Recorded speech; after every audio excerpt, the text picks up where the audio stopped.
Selamat siang. Selamat siang, selamat datang. Sudah cocok penampilan saya? Cocok sekali, seperti Apa? wanita angkatan darat. Yeay! Dan perkenalkan, ini adalah Komandan David, kami Dia Radisti. Harusnya nggak pakai loncat tadi ya, saya harusnya tetap berwibawa.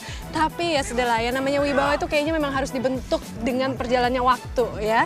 Pak, kalau lihat dengan saya memakai seragam seperti ini, pernah ada nggak sih Pak komandan perempuan di Indonesia? Untuk satuan-satuan manuver dan infanteri seperti ini tidak ada.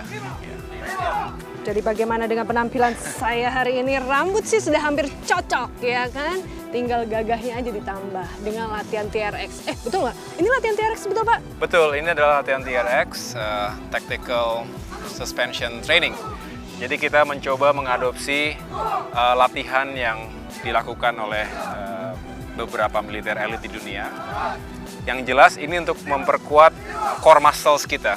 Jadi otot-otot inti yang memang harus diperkuat setiap saat supaya mereka siap melaksanakan kegiatan apapun. Dan yang menariknya, ini sangat sederhana konsepnya sebetulnya dan bisa dilakukan dimanapun. Betul. Mau di hutan, mau di gunung, mau di pasar, yang penting ada bisa dicantolin Tali suspension ini ya? ini. Bisa seperti itu. Wah, tapi kali ini pemandangan yang paling keren adalah dicantolin ini kalau tadi Bapak bilangnya dicantolin ya. Dipasang tali ini di atas tank. Ini tank betul ya? Ini rampur, ya, kendaraan tempur. Oh, beda sama tank ya? Beda. Apa bedanya Pak? Kalau tank itu memiliki kanon, jadi memang berbeda. Itu milik cavalry, sedangkan ini adalah unit mekanis. Jadi alutsista yang kita miliki adalah rampur ataupun kendaraan lapis baja. Dan ini adalah produksi dalam negeri dari PT Pindad. Oh, ya. Jadi ini yang sempat kemarin ada di berita itu dan saya lihat wujudnya sekarang. Ya. Aduh, kami Dia kemana aja saya ini. Tapi kembali lagi, kalau saya melihat sisi pribadi dari komandan yang ada di sebelah saya saat ini, kan udah terbiasa dengan hal-hal yang disiplin, udah pasti ya kan, berpindah-pindah tempat yang harus diberikan kekuatan itu adalah justru dari keluarga, pengertian itu adalah keluarga, termasuk istri dan anak. Bagaimana sih contohnya pada saat Bapak memberikan pengertian kepada mereka gitu ya, bahwa ya Bapak sudah tidak lagi menjadi milik keluarga saja, tapi justru milik negara. Itu adalah komitmen dan harus dipahami sejak awal. Seperti sebelum saya menikah, saya harus menceritakan secara jujur apa yang menjadi konsekuensi sebagai istri prajurit, termasuk ditinggal tugas. Belum lama setelah menikah, saya dikirim ke Lebanon sebagai bagian dari misi perdamaian dunia. Ditinggal 1 tahun. Tetapi karena sudah saling memahami situasi tersebut, insya Allah istri kuat, gitu ya. Dan begitu punya anak juga harus menjelaskan hal yang serupa, tentu dengan bahasa yang lebih sederhana, karena selalu bertanya, Papa kemana? Kok lama nggak pulang? Dan lain sebagainya. Kita jelaskan kita ada latihan dan lama-lama anak kita akan paham. Betul, dengan tapi Bapak profesi tetap punya bapaknya. waktu untuk tetap datang ke kegiatan anak. Saya lihat di Instagram juga ada foto gitu ya, gimana Aira punya salah satu hasil karya kalau nggak salah, betul. Dan Bapak ada di sebelahnya. Itu kegiatan apa waktu itu?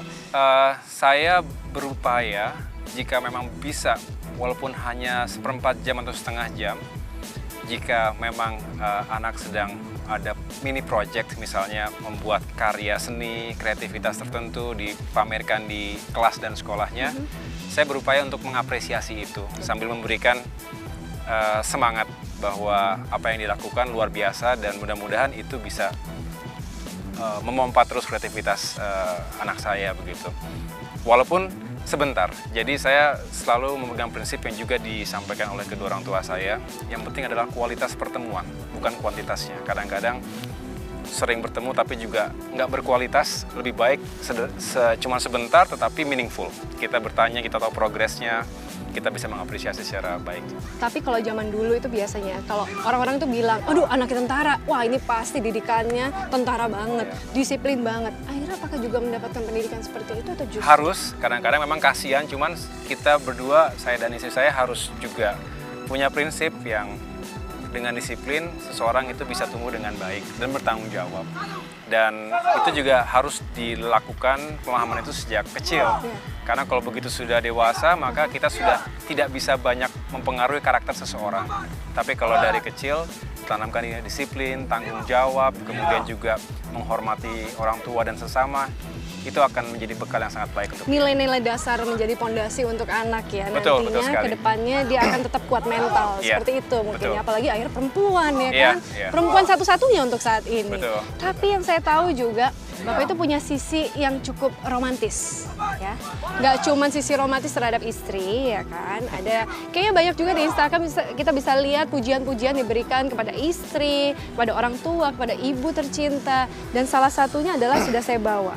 Ini menurut saya adalah sisi yang paling romantis. Bapak tahu ini apa? Apa tuh? Nggak tahu. Silahkan Bapak buka sendiri aja deh. Apa? Silahkan. Silahkan Bapak bacakan Oh, agar penonton juga tahu apa sih yang saya bawakan sekarang ini. iya, ini adalah surat yang saya tulis ketika saya mengikuti pendidikan di Amerika Serikat, pendidikan militer di sana. Tahun 2014, ini pada saat orang tua saya selesai menjadi Presiden Republik Indonesia yang ke-6. Dan ini saya bacakan ya. Boleh Bapak? Jadi Mohon izin. ini ungkapan yang tulus sebetulnya. Saya bacakan ya. Pepo dan Memo yang tercinta. Panggilan saya Pepo dan Memo kepada orang tua. Dengan tulus, aku mengucapkan terima kasih yang sedalam-dalamnya atas 10 tahun pengabdian dan pengorbanan Pepo memimpin Indonesia. Aku sangat memahami betapa berat amanah yang Pepo emban. Tapi aku juga tahu persis bahwa Pepo selalu berpikir dan berbuat yang terbaik. Siang dan malam, untuk rakyat dan negeri ini, melebihi apapun. Untuk itu, terimalah rasa hormat, kagum, dan banggaku sebagai anak, sebagai prajurit, dan sebagai warga negara Indonesia. Aku berharap dan berdoa, semoga Pepo dan Memo senantiasa diberikan kesehatan dan kekuatan oleh Allah untuk dapat terus menyumbangkan pemikiran dan karya terbaik bagi kemajuan Indonesia dan juga dunia. Dalam suasana yang haru ini, aku juga merasa bahagia karena kini Pepo dan Memo bisa meluangkan lebih banyak waktu untuk keluarga. Mohon maaf, aku tidak bisa menghadiri pelepasan Pepo dan Memo dari Istana Negara dan kembali ke rumah sebagai warga Cikeas. Sekali lagi terima kasih Pepo dan Memo untuk segalanya. Cium sayang selalu, Agus Harimurti Yudhoyono. Apa rasanya Bapak pada saat menuliskan surat ini? Bercampur. Saya tentu terharu dan sekaligus bersyukur, sekaligus bahagia karena ayah sudah bisa purna tugas dengan baik dan terhormat selama 10 tahun memimpin negeri ini yang tentu kita tahu banyak sekali tantangan dan permasalahan yang luar biasa, tetapi juga banyak kemajuan yang dicapai selama itu.